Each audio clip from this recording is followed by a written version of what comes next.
급매물 잡는 방법. 재개발에 10개 구역이 있으면 그 10개 구역에서는 크게 3번의 급매물이 나올 수밖에 없어요. 나올 수밖에 없어요? 네. 3번이나? 그건 필연입니다. 아, 필연. 네. 그러면 예를 들어서 재개발 구역이 1번부터 10번까지 있어요. 그러면 1번도 3번의 기회가 오고요. 2번도 3번의 기회가 오고요. 그게 언제냐? 아까도 얘기했다시피 재개발은 절차에 의해서 진행이 되기 때문에 절차를 하나하나 넘어갈 때마다 팔 수밖에 없는 사람들이 생겨요. 자, 예를 들어 볼게요. 자, 첫 번째는 언제냐? 구역이 지정된 다음에 이 사업을 추진하기 위한 주체를 만들어야 되는데 그거를 이제 조합이라고 얘기하거든요. 네.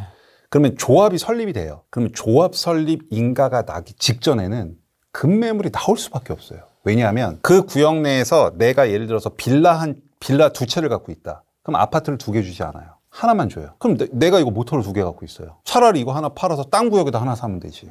재개발 사업에서 급매물이 나오는 이게 첫 번째예요. 그 다음에 세월이 흘러요. 세부적으로 가면 더 있긴 한데 큰 것만 말씀드려요. 그 다음에 관리처분이라는 단계가 나와요. 투기 과열지구에서는 관리처분이 나면 사고 못 팔아요. 언제까지 사고 못 파냐? 아파트가 지어질 때까지 아파트가 다 지어진 다음에 소유권 이전 등기 될 때까지 못 팔아. 그러니까 내가 예를 들어서 재개발 지역에 이 빌라를 갖고 있어요. 근데 얘가 관리 처분이 났어. 그럼 얘가 나중에 다 아파트가 돼서 나한테 명의가 될 때까지 난 이걸 못 팔아요. 그럼 이 기간이 짧게는 6년에서 길게는 7년, 8년이에요. 그럼 결과적으로 7년, 8년 동안 나는 재산권 행사를 못 해. 그렇기 때문에 관리 처분 나기 직전에 급매가 나와요. 사례를 알려드릴게요. 가수 김종국 씨 형이 갖고 있었나? 그래서 되게 한동안 유명했던 안양에 가면 상록지구라고 있어요. 그런 재개발 지역이 있거든요. 거기가 관리처분이 언제 났냐면 작년 12월 20 며칠 날 관리처분이 났어요. 근데 관리처분이 나기 전에 그 상록지구의 프리미엄 시세가 3억 5천에서 4억이었어요. 근데 관리처분 직전에 프리미엄 1억짜리가 나왔어요. 초급매네요? 초급매. 그러니까 이분은 할아버지인데 이게 관리처분이 나면은 팔 수 없다는 걸 정말 모른 거예요. 아무것도 모르고 있다가 관리처분 나기 한 3주 전에 한 거예요. 얼마나 급해요. 그 1억에 나왔어요. 1억에. 하물며 그 프리미엄 1억짜리는 게다가 또 1+1이었어요. 분담금 내는 게 아니라 돌려받는 물건이었어요. 투기 과열지구에서 관리 처분이 난다는 얘기는 6년, 7년, 8년 동안 그 조합원의 재산권 행사가 불가하다는 이유고 그 말은 결국은 그 전에 털 수밖에 없는 사람들이 나올 수밖에 없는 거예요. 그러면 이해가 된다. 네. 진짜 팔 수밖에 없다. 그럼 팔 수밖에 없죠. 근데 7, 8년 동안 팔죠. 물론 뭐 10년 보유, 5년 거주한 사람들 팔 수 있는데 이제 그런 건 거의 없으니까. 그럼 여러분들 투자할 때 어떻게 해야 되겠어요? 관리 처분이 나기 전이 뭐냐면 조합원 분양 신청이거든요. 그럼 여러분들은 지금부터 찾아봐야지. 조합원 분양 신청 끝난 사업장이 어딘가. 그럼 왜? 그 다음에 관리 처분으로 가면은 급매가 나올 거니까. 그럼 리스트 정리해 놓는 거죠. 그리고 거기 째려보고 있는 거죠. 급매 나오죠. 그럼 급매 갖고 아까 마진 계산해서 마진 계산하면 제가 아까 관리 처분 전후면은 저 같은 경우는 내 투자 금액의 50%를 확보해야만 투자한다고 하죠. 그럼 그런 건 얼마가 되겠어요? 150%, 200% 될 거잖아요. 그럼 사는 거죠. 하락장이 와도 난 버틸 수 있는 거죠. 그래서 난 먹으니까. 그러면 서울에서 조합원 분양 신청 끝난 곳 어디예요, 지금? 당장. 제기육, 신당팔. 그런 데 보는 거죠. 예를 들어 경기도 갈게요. 관리 처분 총회 끝난 데 어디 있어요? 고쳤나? 곧 관리 처분 날 거잖아요. 그런 데 보는 거죠. 그래서 잡는 거예요. 아까 말씀드렸다시피 투자 수익이 뻥튀기 된단 말이에요. 하락장이 와도 안 무서워요. 내가 시세보다 뭐 4억, 5억 싸게 사면 아니 뭐 하락장 와서 버티면 되잖아. 그러면 결과 어차피 수렴할 건데 그렇게 투자하면 되는 거예요. 그리고 이제 마지막 금매가 나오는 또 있는 거죠, 한 번이? 한 번 더 있는 거죠. 네. 그건 언제냐? 그건 입주권, 준공 나기 직전. 아파트가 준공 나기 직전. 왜? 보통 이제 관리 처분이 나면은 우리는 그걸 입주권이라고 부르거든요. 내가 주택을 100채 있건 1000채 있건 입주권은 2년을 보유한 상태에서 매도하면은 기본세율이에요. 양도세 중과를 안 맞아요. 입주권이 있고 내가 주택이 있으면 이 주택을 팔 때는 입주권이 주택수에 들어가기 때문에 중과를 때려 맞는데 내가 주택이 아무리 많아도 이 입주권을 2년 보유한 상태에서 팔면은 이건 그냥 무조건 기본세율이에요. 그럼 보세요. 아파트 준공이 딱 나는 순간 이 입주권은 뭘로 바뀌어요? 아파트로 바뀌잖아요. 자, 내가 예를 들어 아파트 3채 갖고 있어. 내가 아파트를 3채 갖고 있는데 입주권이 있어요. 그러면 내가 이 상태에서 이 입주권을 팔면은 그냥 양도세 기본세율 내죠. 근데 얘가 준공이 딱 나는 순간 중과죠. 중과 대박 맞는 거지. 대박 맞는 거죠. 그래서 준공 직전엔 다주택자가 보유한 입주권이 급매로 나와요. 그게 저기 미아에 가면 클라시아 뭐 이런 데에서 그다음에 DMC 센트럴 차이 급매가 나왔어요. 2, 3억씩 산 게. 그런 거 하는 거예요. 요게 포인트다. 요게 포인트.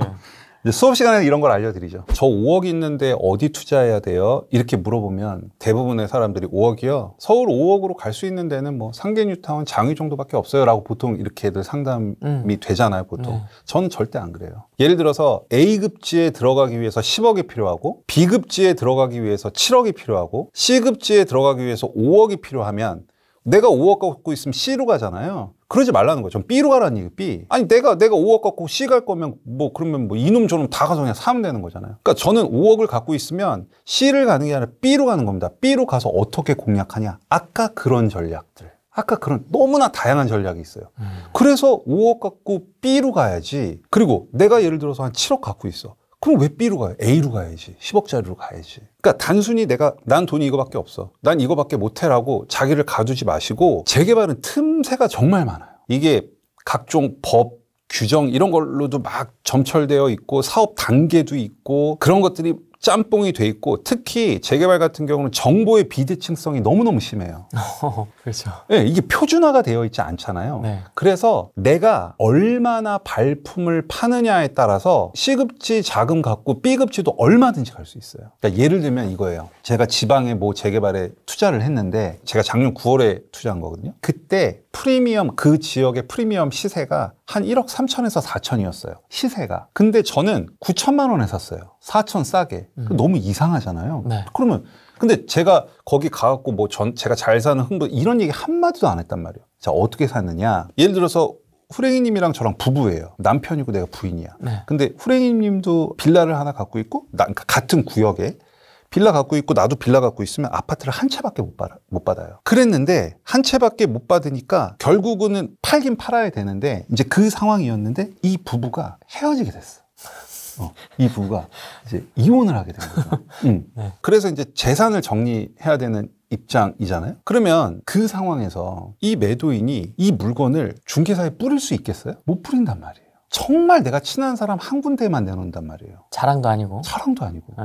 그러니까 내가 정말 속 터놓게 얘기할 수 있는 중개사 한 곳만. 그래서 그걸 산 거예요. 나 그냥 한 두세 군데 중개사 가고 여기 시세가 이런가 보다. 이렇게 끝내서는 아니란 얘기예요. 싹 다 뒤지면요. 정말 생각지도 못했던 물건들이 나와요. 이유 안 하고 그냥 금매로 중개사에다 내놔도 되는 거 아니에요? 그 부부 입장에서는? 사연을 얘기해 줘야 되는? 왜냐하면 그게 설정이 잡혀 있어가지고 법무사에 돈을 쏴서 거기서 끄고 뭐 이런 절차가 있었어요. 그런 절차가 있다 보니까 그러니까 정상적인 절차가 아니어서 깔 수밖에 없었던 상황이었어요. 그걸 받아서 샀죠. 그래서 그 4천에 더 이익을 그렇죠. 네, 바로 사자마자 보상마진을 더 그러니까 보상마진도 보상마진 이원이와 4천을 더 싸게 샀으니 제 수익률은 얼마나 높아졌겠어요. 그럼 잘 이혼하셨겠네요. 그것까진 모르겠어요. 그런 식으로 그러니까 다 개별 물건 각 구역에 사양이 다 다르고 또 정보의 비대칭성이 엄청나다. 엄청나다. 진짜 엄청나다. 엄청나다. 중개사들끼리 매물 공유 안 하는 경우 많아요. 왜? 어차피 내가 팔면 양타니까. 매도매수 다 받으니까. 아니 상승 사겠다는 사람 많은데 그거 못하러 공유해요. 아파트랑은 달라요. 좀 약간 아파트랑 다른 거. 아파트는 빨리빨리 이걸 좀 소화시키려고 양타도 하고 막 이렇게 하지만은 이게 협업도 많이 하잖아요. 근데 재개발은 유독 왜냐하면 아파트만큼 거래량이 그렇게 안 쳐주거든요. 갖고 있는 매물이 있는 것 같더라고요. 자기만 갖고 있는 매물들이 있어요. 맞습니다. 네. 그리고 공동 중개막에 올라오는 것들은 좀 비싼 것들만 쭉쭉 올려놓고요. 정말 금매죠. 그러면 안 올려요. 그냥 자기만 이렇게 딱 갖고 있어요. 저도 어디 가서 이렇게 촬영 때문에 이렇게 갔는데 우연찮게 전화 통화하는 걸 이제 듣게 됐어요. 촬영 전에. 근데 이제 금매가 딱 튀어나온 거 재개발 물건이었는데 인천에 있는 모 구역이었는데 딱 나오고 한 20분 만에 딱 정리되더라고요.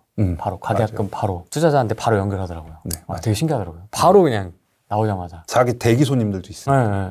발품 많이 팔아야 돼요. 발품. 이미 돈 번 기분. 제가 기분이 지금 이래요. 약간 돈 번 기분이야. 뭔가 이제 좀 뿜뿜해. 할 수 있을 것 같은 느낌적인 맞아요. 느낌 막 이렇게 드는데 이제 가면 또 어버버 하겠지 또. 근데 진짜 하실 수 있어요. 정말 하실 수 있어요. 그러니까 제가 아까 모두에도 말씀드렸다시피 무주택자분들은 재개발 공부 진짜 하셔야 돼요. 필수예요, 필수. 그러니까 나는 그냥 평생 집 없이 그냥 그렇게 하는 라이프를 즐길 거라고 하면 제가 더 이상 할 말이 없지만 지난 상승장에서 내가 되게 소외됐고 그게 너무 속상하다고 싶으면은 저는 꼭 하셔야 된다고 봐요. 그리고 1주택자분인데 나는 몸테크와 어떤 그런 각오가 돼 있어. 그리고 나는 한 번 더 점프하고 싶어. 그런 분들도 하셔야 되고 다주택자분들이야 워낙 투자들 잘 하시니까 그건 이제 각자 알아서 더 잘 하실 테니까. 젊을 때일수록 몸테크 괜찮은 것 같아요. 맞아요. 재개발 몸테크 네, 맞아요. 괜찮은 것 같아요. 네. 주변 분들한테도 사실 주택에 대한 욕심이나 그런 게 있으시면 저는 그런 방법도 괜찮다고. 네. 근데 이제 부부나 신혼부부 보면 이제 합의가 돼야 되니까 또 그렇죠. 합의가 돼야죠.